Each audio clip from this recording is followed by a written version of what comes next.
Do you enjoy textiles and fabric along with your jewelry? If you do, I bet you have drawers brimming full of these unworn treasures, just waiting for you to think of something to do with them. Let's change that.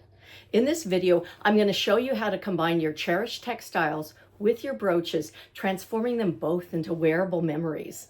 From Grandma's lace-edged hanky, got any of those? To bold scarves that you've picked up on your travels. These ideas are going to help you enjoy your keepsakes, wear them close to your heart, while adding an individuality and storytelling to your outfits.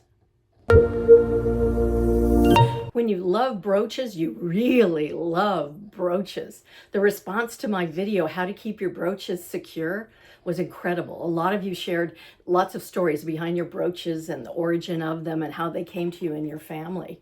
And I know I'm not alone in loving vintage textiles. From my aunt's vintage embroidered pieces to those more exotic pieces collected on travels or brought back as gifts to me from people traveling. These items, they're more than just fabric. They're pieces of history, like my history, your history. And when you get to wear them, you get to wear history and heart.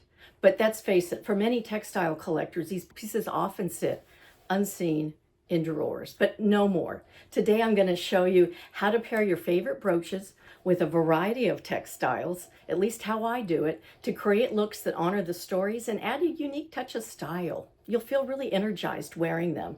We're going to explore ways to make them look modern and intentional so it doesn't look like you raided your grandma's linen chest. And with each look, I'll show they're all personal to each of us, layered and highlighted to highlight both the brooch and the textile it adorns.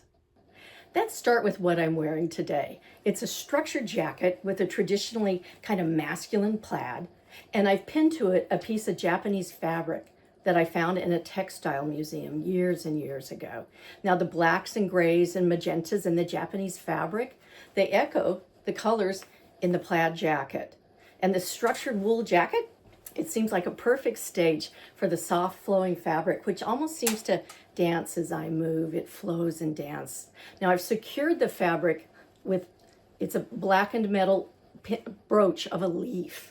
And it's a perfectly imperfect leaf with torn edges, and it embodies that Japanese aesthetic of wabi-sabi, which celebrates the beauty and imperfection in the passage of time, of aging. Now together, these colors and textures, they tell a story of balance. Structure meets softness, and tradition meets modern times. Let's move to a different look. Here I'm styling a vintage hanky. A lot of times we have these in our drawers and don't realize what we can do with them. But I start by folding them in a fan or a triangle shape, letting the lace or the beautiful edge drape down, and I try to cinch the top so it makes little gathers or ruching in it, so it shows the fabric even more. But you have to play with the hanky and see, like sometimes you can even twist them into little blossoms, interesting shapes. It depends on what you got going on in the hanky. Now, this vintage hanky has that feminine lace edge, and I think it contrasts really well with the traditional masculine weave in this plaid jacket. And I'm using a tool here that I think is one of the most fabulous tools. I couldn't do without it in my brooch toolbox. It's called a magnapin. And the magnapin allows you to secure your brooch, most of the time, secure your brooch without puncturing and snagging and, ripping up your textiles, whether it's the jacket or the textile that you're using with it. It's a really clever tool. In my prior video, How to Keep Your Brooches Secure, I explain how to use it, and I will put a link to it in the show notes here. Now, to show you how easy it is to use the magnapin, which will be easier for you because I'm doing this on camera, but sometimes I swap this out, especially in the fall when I'm in a pumpkin spice mood, I suppose. You just want to make sure that if you're in a jacket, you're in an area maybe where you're not at the shoulder pads where it will actually stick. But you see how different it looks to be able to combine it with another hanky? Now, if I wear this with a dark chocolate sweater underneath, even turtleneck, and with this hanky, it's a completely different look. Now, vintage hankies aren't just to be worn with formal jackets. Let me give you an example here of what they can do. Here I'm wearing a jean jacket, and I have a silver flower brooch, which I happen to really love this brooch. It looks okay on the jacket, but I'll be right back. I'll show you how it looks with the vintage hanky. Now, with a little magnapin magic, look how the brooch stands out on the jean jacket wearing a hanky. Here I've changed the vibe a little bit. This is a silky scarf from the 1950s. It pictures one of the missions in California, San Juan Capistrano, and I used to visit there a lot with my parents, so it was very sentimental to me. But there's birds. They have these swallow birds that come back every year, and it's a big event there. And then I've anchored it with a bird brooch. It's kind of a cool crane. It's French. And then I wear it with this olive jacket.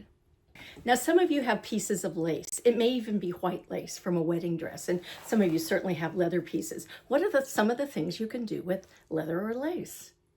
So here, I've used that same piece of lace, and I combined it with my black jacket, and I used the same silver brooch that I did with the vintage hankies. This time I used the magnapin with it because I don't want to poke holes, well, in the lace or in the leather. So I can adjust it easily on my shoulder till I get it to the right place. And it's fun to wear. It's nice having the juxtaposition of like a feminine formal lace with kind of a hard-edged gleaming black. Here's a way to be able to transform oblong rectangular scarves into something that is so energizing and makes you feel so beautiful. Hold on, let me show you.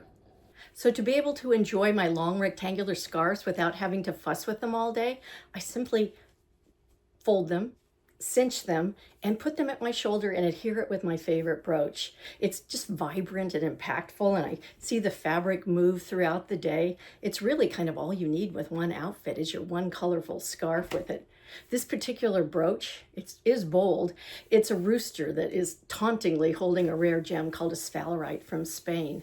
And it tells the story of my life. I love to be able to work with people to tell stories from their life and incorporate them into what I call a power jewel.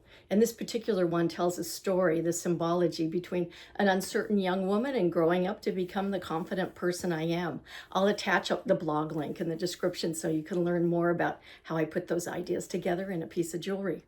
Here I'm combining a Thai ikat scarf and a Victorian brooch. It's a real blend of cultural memories and bold shapes that tell a story. There's the pattern in the ikat dye scarf. It's like an elongated triangle, and that's echoed in the shape of the Victorian brooch. And it tells memories for me of travels and people from different worlds. It's so fun to wear. This scarf, it's from my friend's family in Thailand, and they make these, and they start with the silkworms, and then they make everything else. And so this always reminds me of my dear friend there in Thailand. And then I purchased this brooch in Sri Lanka many years ago, and I think back to my first trip to Sri Lanka and purchasing this brooch. I've worn, this is an elongated scarf, again, elongated rectangular, it flows, and I wear this usually with black slacks. And I've worn it for business meetings or dinner with friends, and I just love the memories and love the look. Combining our textiles with our brooches, yes, it's functional, and it creates a layered texture look that's stylish, but most of all, it's just fun. It feels good to be able to find a use for our textiles, get them out of our drawers, and enjoy them more often. And we can use that in a way to not ruin our cherished fabrics. Now it's your turn. Dig out those vintage hankies, the scarves that you've been wondering what to do with, and your brooches, and start styling. And remember to approach it just as play. This is fun, nothing serious. We can applaud each other and have a feast of creativity with a Broochapalooza by sharing your looks on my YouTube channel's community page. I'll start with putting a few looks in there, but ask your questions there. Share your looks, share your brooches. It's really fun to be able to share with other collectors things that we enjoy. I'm so eager to see what you come up with and admire your collections.